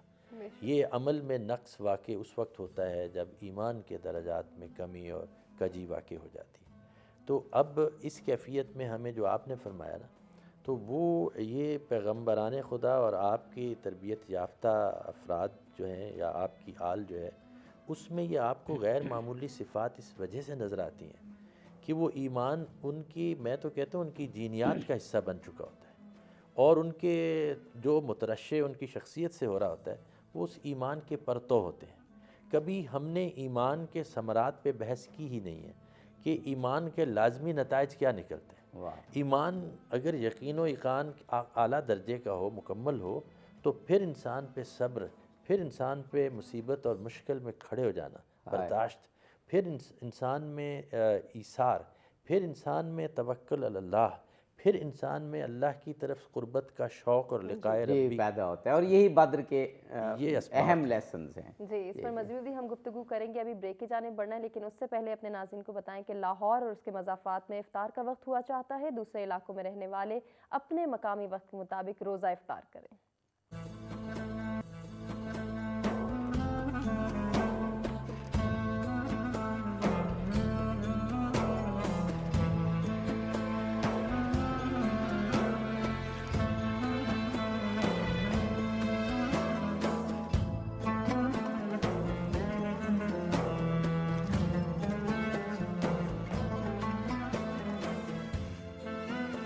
جی ناظرین، مرحبا. افطار ٹرانسمیشن میں ایک مرتبہ پھر سے آپ کو کہیں گے خوش آمدید. اور عابدی صاحب، ہم گفتگو کی جانب جی، وقفے سے قبل ہم نے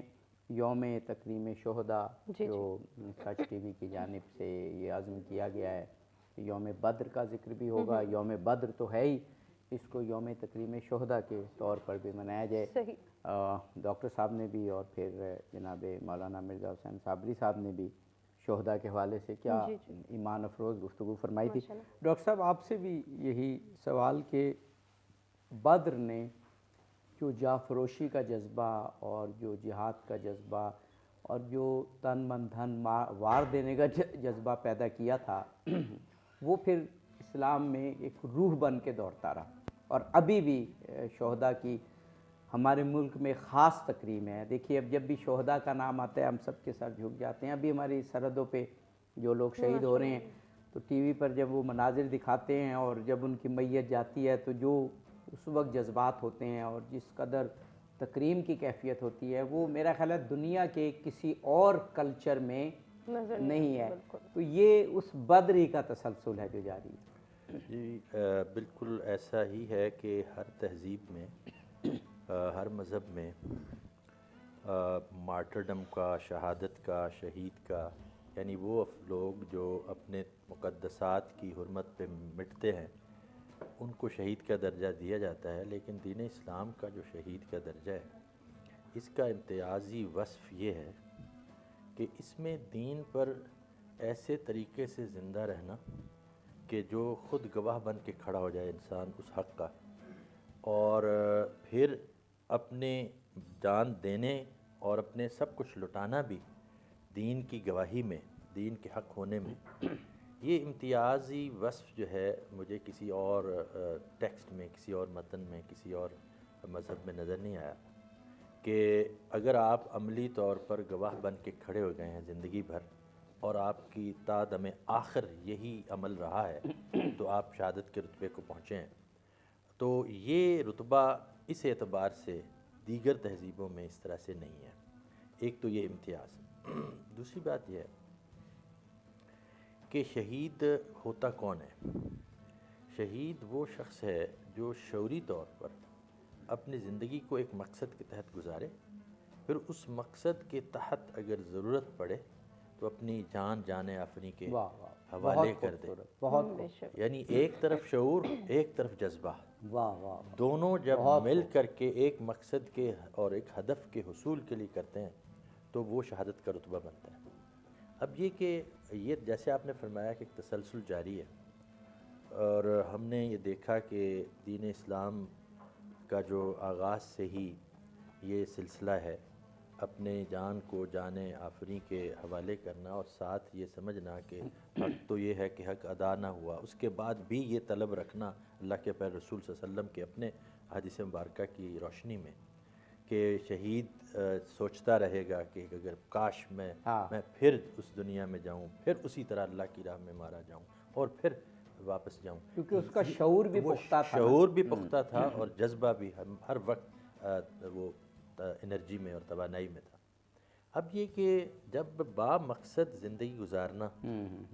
تو اس میں شہادت کے رتبے کو پہنچنے کے لیے اپنی جان بھی جان آفریں کے حوالے کرنا، یہ ہمارے وطن کے پاسبان بھی یہی کرتے ہیں. اور یہ پاکستان جو نظریہ اسلام کی بنیاد پر ہے، یہ پاکستان ایک اسلامی تجربہ گاہ کے طور پر ہے. یہ اسلام کا وہ قلعہ ہے کہ جہاں دستور و آئین یہ کہتے ہیں کہ حکومت کا بھی فرض ہے اور رعایا اور شہری کا بھی کہ وہ اپنی زندگیوں کو اسلامی تعلیمات کے مطابق ڈھالیں، اور ایسے خطہ کی حفاظت کرنا، وہ نظریات کی حفاظت نظریاتی سرحدوں کی ہو یا وہ جغرافیائی کی ہو، تو وہ اس اعتبار سے مقدس ہی کی حفاظت کر رہے ہیں اور وہ اپنے دین ہی کے ایک قلعے کی حفاظت کر رہے ہیں اس لحاظ سے، اور وہ شعوری طور پر کر رہے ہیں. انہوں نے اس پہ تربیت پائی ہے اور ان کو بار بار یاد دلایا گیا ہے کہ تمہاری شہادت بھی ہو سکتی ہے اور ہوگی، اور وہ تمہارا درجہ آخری ہوگا. تو میں سمجھتا ہوں کہ یہ اس اعتبار سے ہمارے شعور و جذبات کی دونوں کی اس میں امتزاج شامل ہے، اور اس وجہ سے یہ شہید کا درجہ ہے. ایک بات میں اس اعتبار سمجھتا ہوں کہ ہمیں اس جذبے کو اور اس شعور کو لوگوں میں اور خاص طور پہ اپنی نوجوان نسلوں میں کس طرح سے منتقل کرنا چاہیے. جی بہت ضروری. ایک تو یہ ہے کہ جیسے آپ ایج پروگرام کر رہے ہیں اور اس طرح سے میڈیا کے ذریعے ٹی وی ٹاکس کے ذریعے، ایک یہ ہے کہ ہمارے نصابات میں، ہماری کتب میں بھی یہ بات آنی چاہیے، اور ہمارے ہیروز جو ہیں اور ہمارے غیر معمولی افراد جو ہیں ان کے تذکرے، اور پھر ان کی زندگی کے اوپر ہمیں لوگوں کو،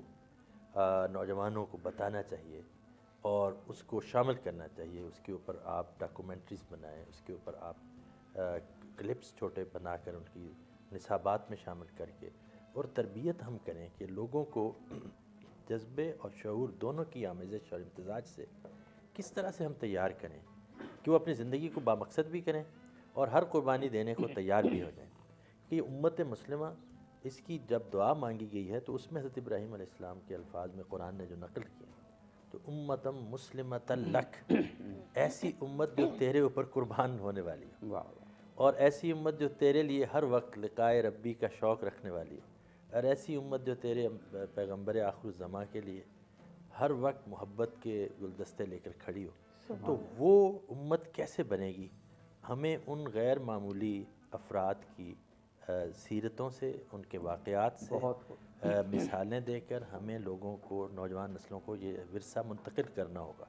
اور ایک اور بات اس سے آخر اگر اجازت، جی ضرور. ہم سے زیادہ، سب سے زیادہ جو فوکس کرنا پڑے گا، میں یہ بات بارہا کہتا ہوں، اور وہ علامہ اقبال کی بہت خوبصورت نصیحت ہے. تو وہ جو فرماتے ہیں نا کہ بطول باش و پنہاں شو ازیں اسر، کہ در آغوش شب بیر بگیری، اور یہ بطول بن جا وہ امت کی نوجوان خاتون کو جو کل کو اس امت کا مستقبل کہ بنانے شبیر جیسے فرزند پیدا ہوں اور وہ امت کو سنبھالیں. ہاں کہ اس میں اس شعر سے پہلے والا، اس ربائی میں جو پہلا شعر ہے اس میں اگر پندے ز درویش پذیری ہائے ہائے ہاں جہاں میرت بمیرت تو نہ میری، میری کہ تو نہیں مرے تو گا. نہیں مرے گا، اگر یہ نقطہ میرے اس درویش سے حاصل کر. ہاں ہاں دوسری جگہ انہوں نے فارسی ہی میں ایک دوسری جگہ جو کہا ہے نا، جہاں را محکمی از امہات است، ہاں بے شک بے شک. امین نہاد شوں امین ممکنات است، واہ واہ. کہ ماؤں سے معاشرہ مستحکم ہو سکتا ہے کیونکہ ان کی گود میں مستقبل کے امین پلتے ہیں. بے شک. تو جب تک ہم ماؤں کو یہ تربیت نہیں دیں گے کہ وہ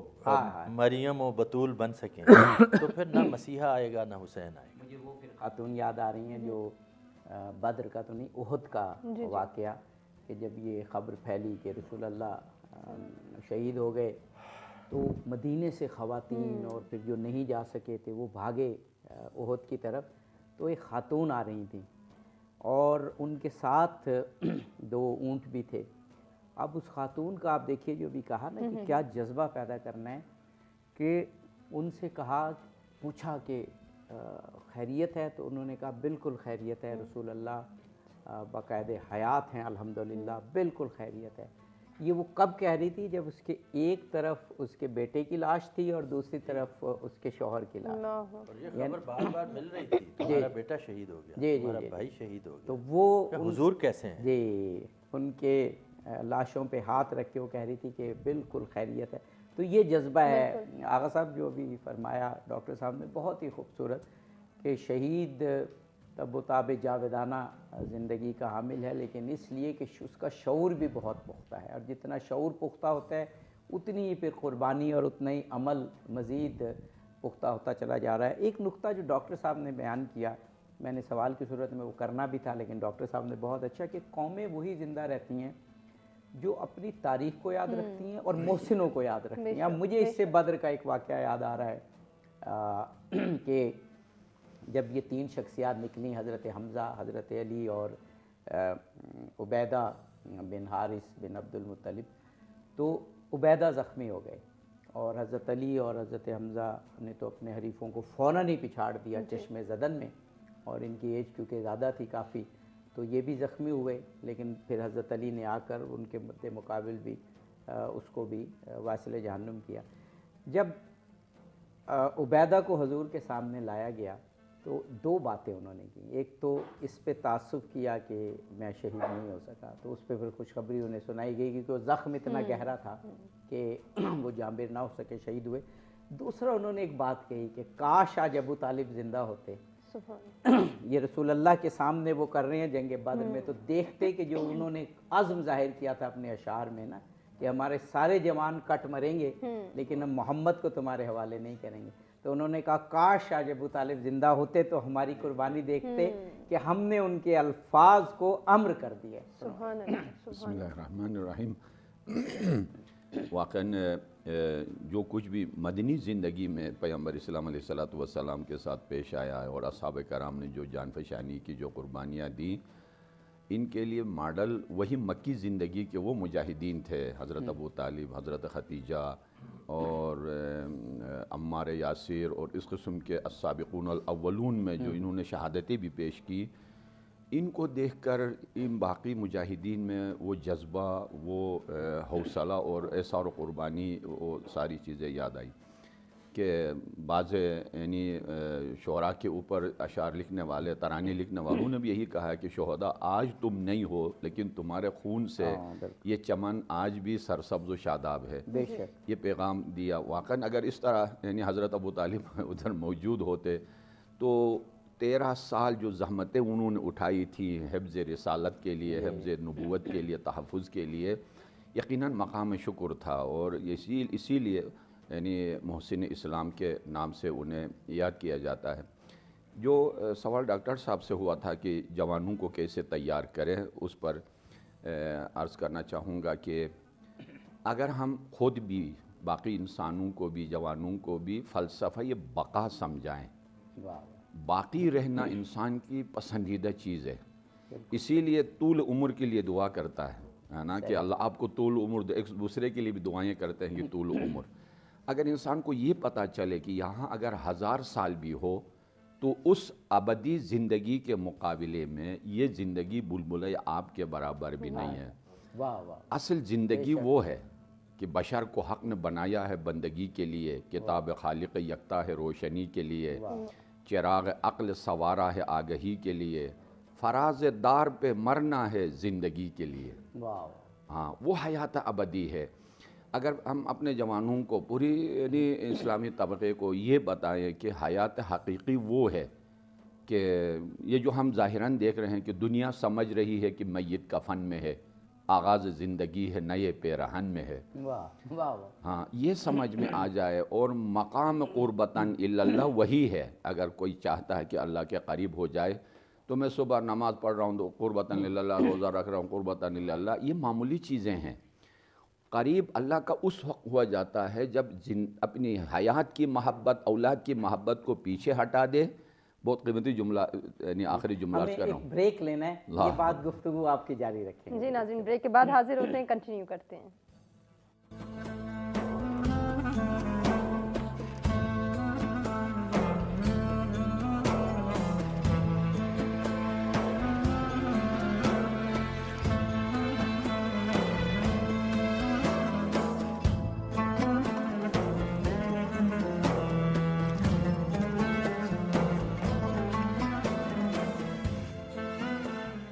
جی ویلکم بیک ناظرین، مرحبا، افطار ٹرانسمیشن کا سلسلہ جاری ہے۔ بریک سے جانے سے پہلے عابدی صاحب، جی صابری صاحب وہ بقا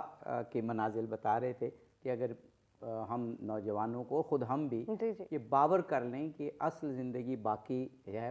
وہ زندگی ہے،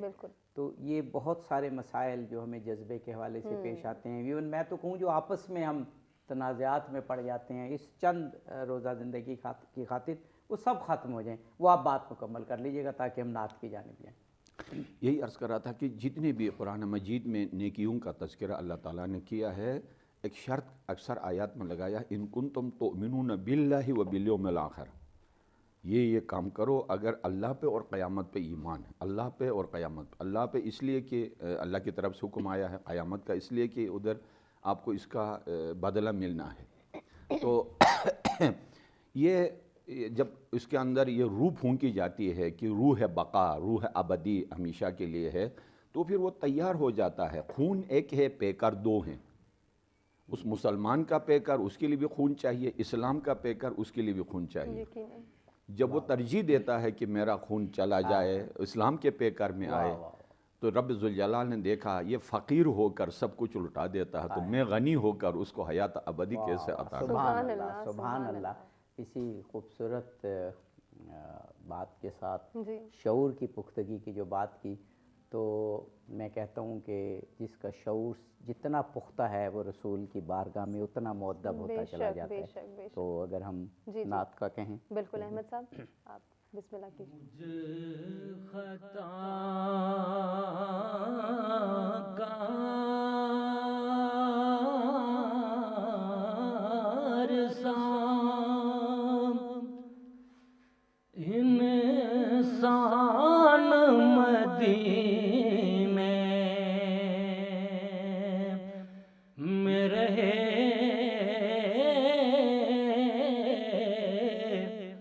بن کے سرکار کا مہمان مدینے میں رہے، مجھ خطا کار سام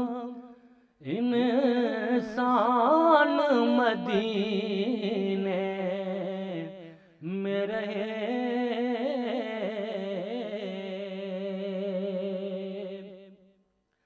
یاد آتی ہے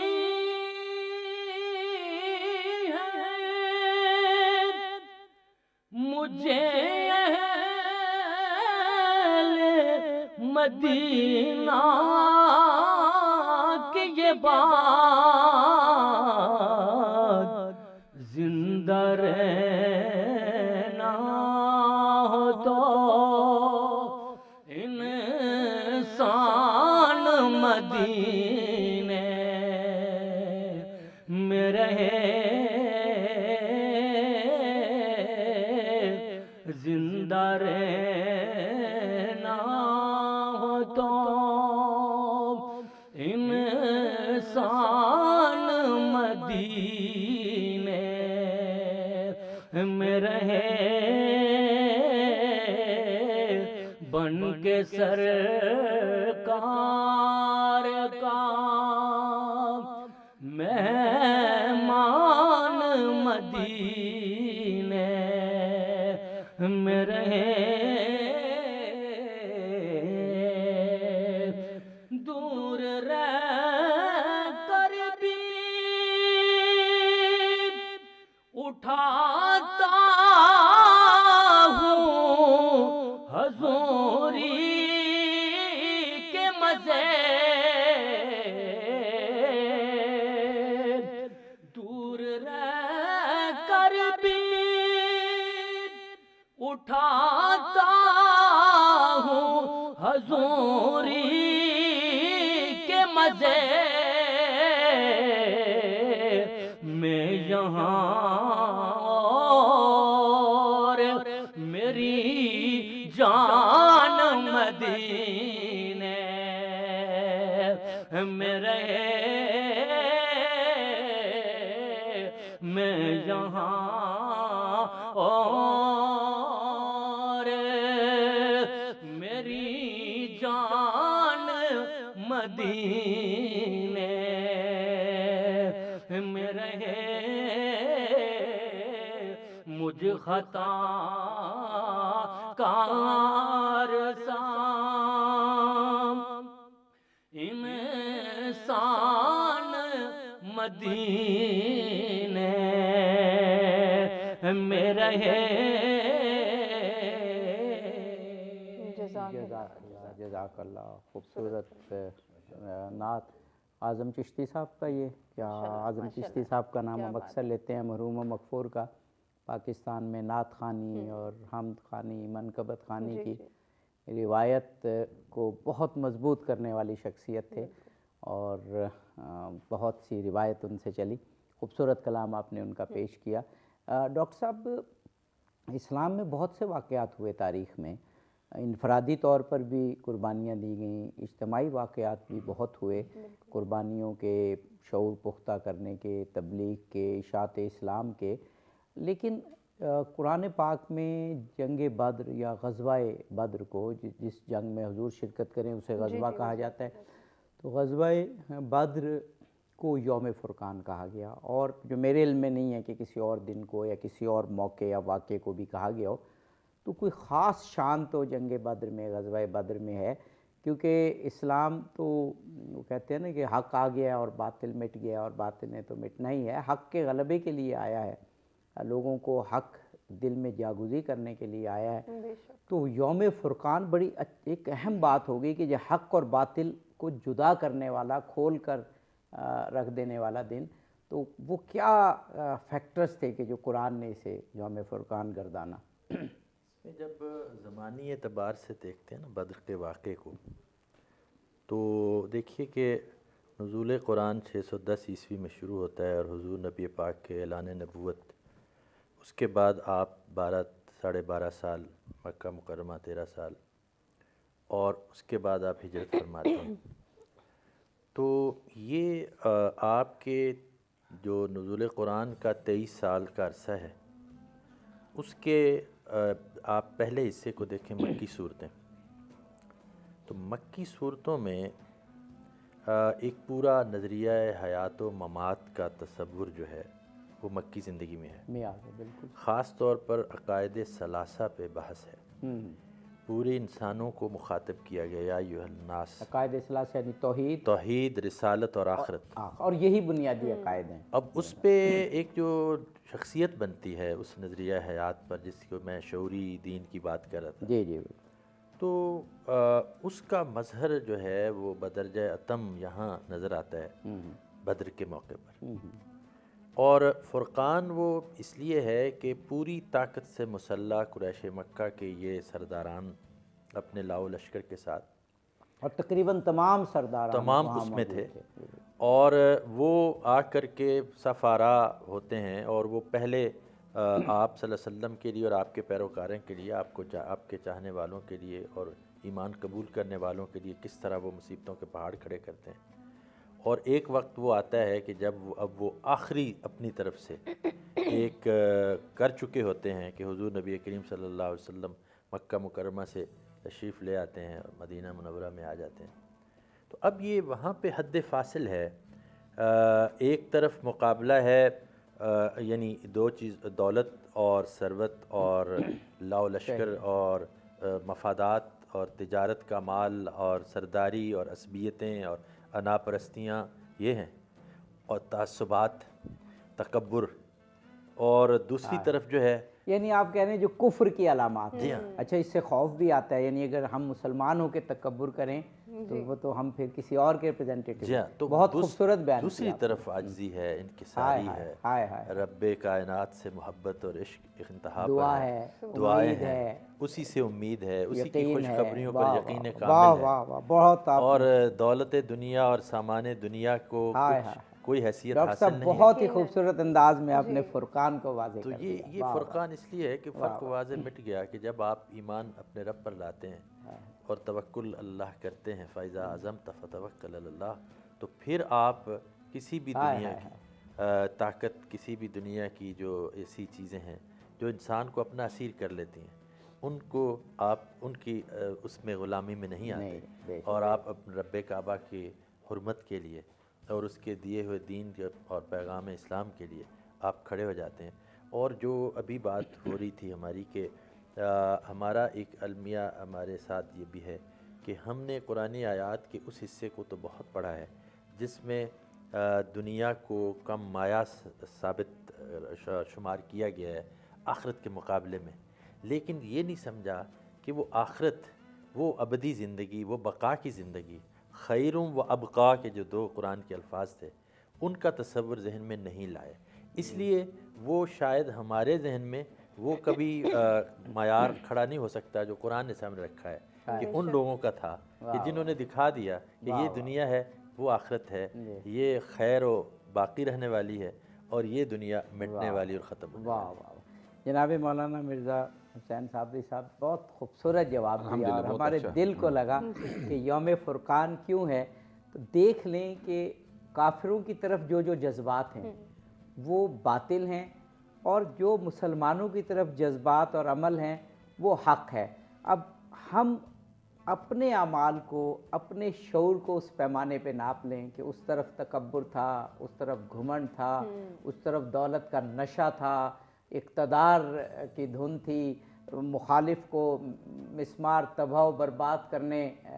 کا خیال تھا، اور اس طرف عاجزی تھی، فروتنی تھی، دعا تھا، اللہ پہ یقین تھا، بے سر و سامانی تھی، لیکن اس میں بھی ایک بڑے مقصد کی خاطر سب کچھ قربان کر دینے کی اسپرٹ تھی. تو یہ وہ چیزیں ہیں جس سے ہم آج اپنے آپ کو پرکھ سکتے ہیں. بسم اللہ الرحمن الرحیم. ڈاکٹر صاحب کی گفتگو کو نثر میں بیان کروں تو یوں ہوگا کہ ادھر سب کچھ تھا، اللہ نہیں تھا، ادھر دنیا کی کوئی چیز نہیں تھی، اللہ تھا. سبحان اللہ، سبحان اللہ. تو معنویت مادیت پہ غالب آ گئی. یعنی ظاہری اسباب پر ایمان رکھنے والے اور معنوی اسباب پر ایمان رکھنے والے، ان دونوں کے سوچ میں فرق اللہ نے رکھا کہ کون سا غالب ہے اور کون سا. اور اگر اقبال کے شعر میں ڈالا جائے تو یہ ہوگا کہ مشہور شعر، کافر ہو تو شمشیر پہ کرتا ہے بھروسہ، مومن ہو تو بے تیغ بھی لڑتا ہے سپاہی. اس کو اگر پریکٹیکل تفسیر میں بدل دیا جائے تو جنگ بدر ہے،